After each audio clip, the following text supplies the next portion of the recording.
सलातुल तस्बीह, इस नमाज की बड़ी फजीलत है। ये नमाज हज़रत मोहम्मद सल्लल्लाहु अलैहि वसल्लम ने अपने चचा हज़रत अब्बास रज़ियल्लाहु अन्हु को तालीम फरमाई और फरमाया, हो सके तो रोज़ाना पढ़ो, वरना हर जुम्मे को पढ़ो, या महीने में एक बार पढ़ो, या साल में एक मर्तबा पढ़ो, या फिर जिंदगी में एक बार जरूर पढ़ो। इस नमाज की 4 रकातें होती हैं। सलातुल तस्बीह की नमाज का तरीक़ेकार, सुबहान अल्लाह वल्हम्दुलिल्लाह वला इलाहा इल्लल्लाहु वल्लाहु अकबर। ये कलमात एक रकात में 75 मरतबा मुंदरज ज़ैल तरीके से पढ़े जाते हैं। नियत बांधकर सना यानी सुबहानक अल्लाहुम्मा के बाद 15 मरतबा, सूरह फातिहा और कोई सूरत पढ़ने के बाद 10 मरतबा पढ़ें।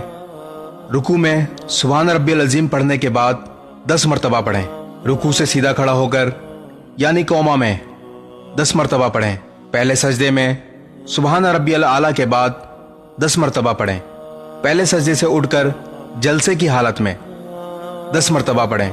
फिर दूसरे सजदे में सुबहान रब्बियल आला के बाद 10 मरतबा पढ़ें। इसी तरह एक रकात में 75 मरतबा हुए।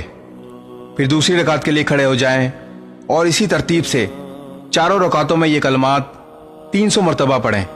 वीडियो को शेयर ज़रूर करें ताकि लोगों को इस नमाज की फजीलत और तरीक़ेकार मालूम हो सके। जज़ाकल्लाह।